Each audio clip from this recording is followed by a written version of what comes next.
स्वामी, कलयुग में एक बड़ा अजीब दृश्य देखने को मिलता है। जब मनुष्य के जीवन में दुख आता है तो वो सबसे पहले अपने भाग्य को कोसता है। वह ग्रहों को दोष देता है, परिस्थितियों को दोष देता है और अंत में आपको दोष देता है। क्या कलयुग में मनुष्य का भाग्य सच में इतना निर्दयी हो गया है? गौरी, कलयुग के मनुष्य का सबसे बड़ा और कड़वा सच यही है कि वो अपनी कमियों को भाग्य का नाम देकर खुद को तसल्ली देता है। मनुष्य अपने दुख के लिए पूरी दुनिया को दोष देता है, लेकिन कभी आईने में खड़ा होकर खुद से नहीं पूछता कि क्या मेरे अपने कर्म इस दुख का कारण तो नहीं। सच तो ये है गौरी कि ईश्वर किसी का भाग्य नहीं लिखता, मनुष्य के अपने कर्म ही उसका भाग्य लिखते हैं।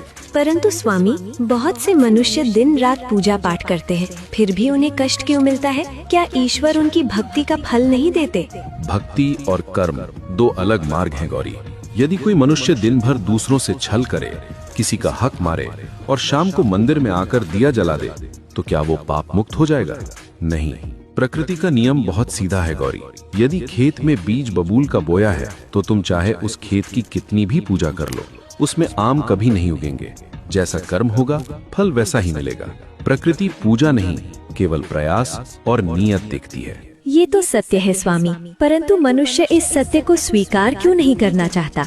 क्योंकि अपनी गलती मानना कलयुग के मनुष्य के अहंकार को चोट पहुंचाता है। जब उसे जीवन में सफलता मिलती है तो वो गर्व से कहता है, ये मेरी मेहनत और मेरी बुद्धि का नतीजा है। तब उसे ईश्वर या भाग्य याद नहीं आता। लेकिन जैसे ही उसे असफलता या दुख मिलता है, वो तुरंत सारा दोष खराब किस्मत और भगवान की मर्जी पर डाल देता है। सुख में अहंकार और दुख में भगवान, यही इस समाज का सबसे बड़ा पाखंड है। गौरी, ये ब्रह्मांड न तो किसी को सजा देता है और न ही किसी पर मेहरबानी करता है। ये ब्रह्मांड तो बस एक आईने की तरह है। मनुष्य समाज में जो फेंकता है वही कई गुना होकर उसके पास वापस लौट आता है। यदि वो धोखा देगा तो उसे धोखा ही मिलेगा। यदि वो दूसरों का बुरा सोचेगा तो उसका अपना कभी भला नहीं हो सकता। अद्भुत ज्ञान है स्वामी।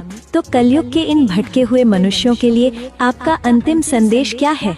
सुन कलयुग के मनुष्य, अपने भाग्य को कोसना बंद कर और अपने कर्मों को सुधारना शुरू कर। तेरी किस्मत तेरे हाथों की लकीरों में नहीं, तेरे माथे के पसीने और तेरी नीयत में लिखी है। याद रखना, समय और कर्म किसी को माफ नहीं करते। आज जो बोएगा कल वही काटेगा। इसलिए दूसरों को दोष देना छोड़ और अपनी जिंदगी की जिम्मेदारी खुद लेना सीख। सत्य ही शिव है स्वामी, मनुष्य को स्वयं जागना होगा। हर हर महादेव। दोस्तों, महादेव के इस ज्ञान को रिसर्च करके इस वीडियो में पिरोने की मेरी यह मेहनत अगर आपको अच्छी लगी हो तो वीडियो को लाइक करें। हर हर महादेव।